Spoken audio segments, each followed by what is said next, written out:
Alright, we just pulled the valve cover off, and from a first inspection, really don't see a whole lot.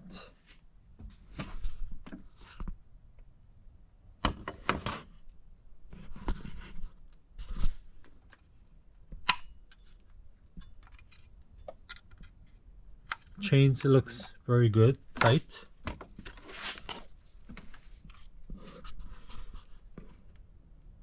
Intake camshaft looks pretty good.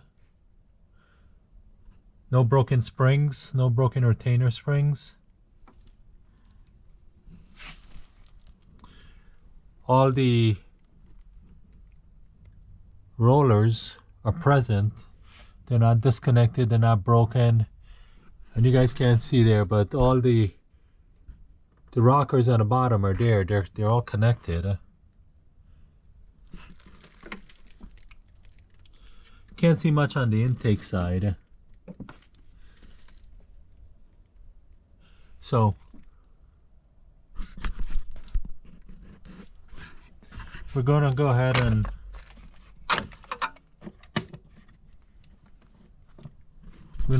take these off. Take the covers off, take the injectors out, take out the injector well housings, and we'll have a better look on the exhaust side of the camshaft.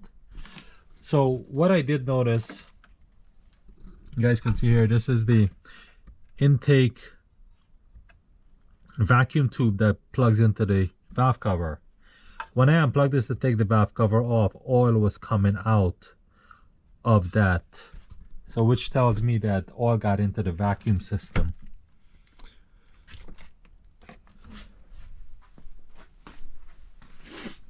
Guys, look over here.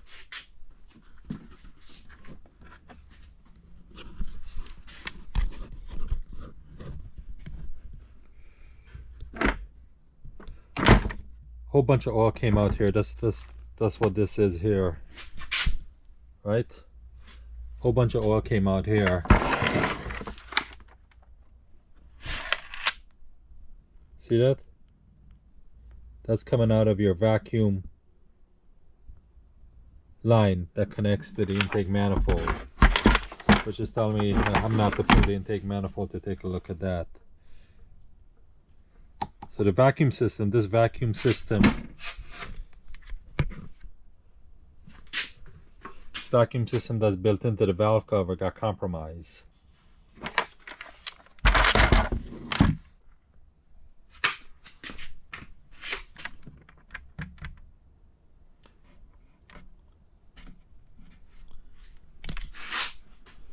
You can see all the oil is still coming out there. Whole bunch of oil inside there. Now, in the past, I would say 3 months, I started to do a lot of oil. Have a lot of oil consumption. A quart per every 1,000 miles, which BMW may say is acceptable, but it's really not acceptable in my opinion.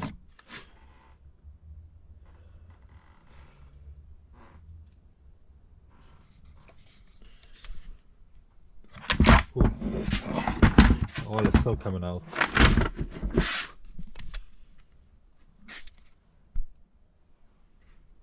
Okay. So definitely no, you've got a compromise in the valve cover. Alright, so what we're going to go ahead and do, we're going to continue, we're going to get these injector well housings off and have a look.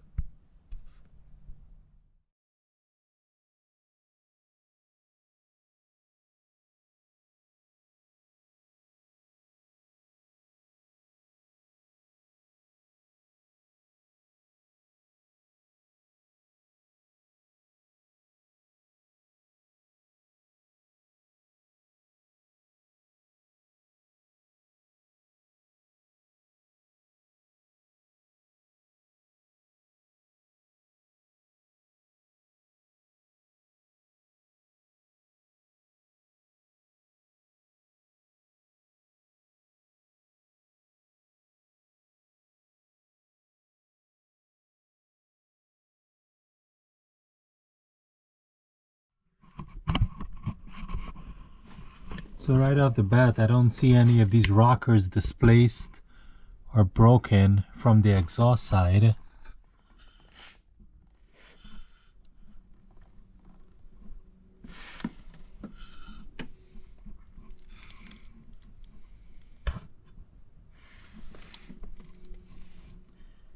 Springs doesn't seem to be broken.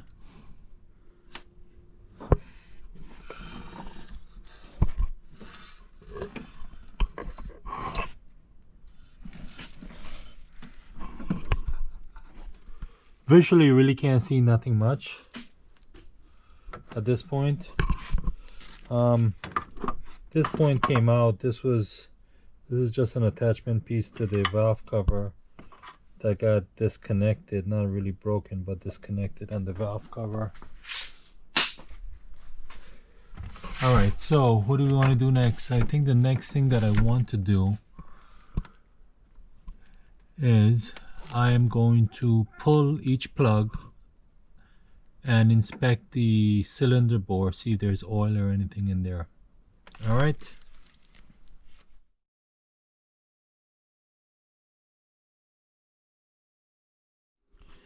Alright, so like I said before, I had to reinstall the injector well housing on each of the on the head, and then install the injectors so I can seal off the hole for the injectors to do the compression check. So right now I'm set up on number 4 to do my compression check. I pulled my fuel pump fuse in the back for my car F10. It's 184. It's a 20 amp fuse that shuts the fuel pump off, and that's pretty much it. And then I typically do about 10 cranks to check the compression. Now there's oil in some of these cylinders, so you're going to be ideally getting what's called a wet compression. So let's go ahead and check it out.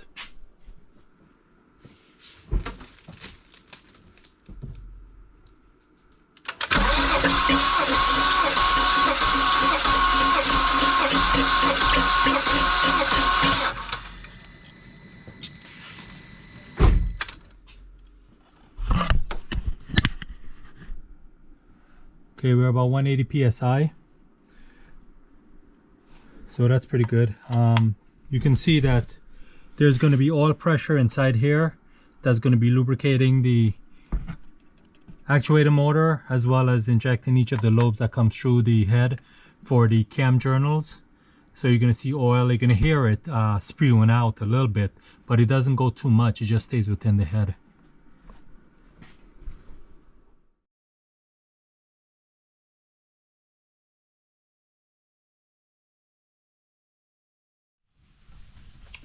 Alright guys, welcome back to the channel.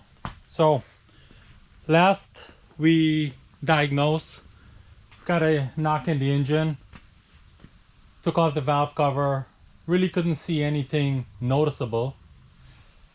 Did a compression check. We've got low compression, about 120 psi, I believe, on number 3 or number 4. All the other cylinders was around the 180.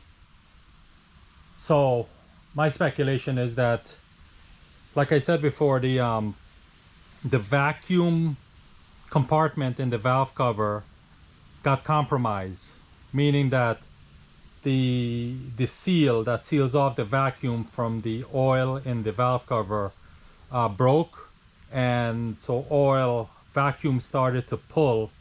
If you recall, the valve cover gets its vacuum from the intake manifold. So if you have a leak or a compromise in the valve cover, that oil will pull from the engine into the vacuum compartment and then pull into the intake manifold, and thus getting into the intake combustion chamber of the engine, and that oil is gonna mix with the during the combustion, and you should see smoke or a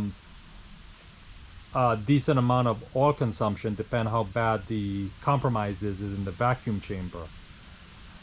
My speculation is that this got pretty bad. I was using oil, I would say about a year ago, I started to use maybe a quart per 5,000 miles. And I didn't think anything of it because all the forms and everything that you read, you know, they say that's normal. Even BMW says, you know, 1 quart per 1,000 miles or 600 miles is normal, which is, to me, my opinion, not normal. It was on my radar. It really got worse in the last 3 months. I was using a quart less than 1,000 miles, and I'm like, well, it's probably the valve cover, but never got to it. Anyway, compromise. I believe the oil got into the engine, and a decent amount of oil. And then, if you know that the combustion chamber is when you're compressing, that piston's coming up into that head. You've got a small area to compress that air. Now you put oil in there. That oil is an incompressible fluid. So when you have an incompressible fluid and you have the crankshaft pushing up the connecting rod with a piston, something's got to give. So my speculation, the connecting rod got bent, and that's what the engine knock that we're hearing. So we're going to go ahead and pull this engine out. I'm going to pull it out from the bottom, pull it out with the whole subframe, transmission, everything, pull it out, and then we're going to disassemble the head. So let's get to it. You guys got other comments, feedback, or think you know what it is or what it could be? Hit me up on the comments. Thanks.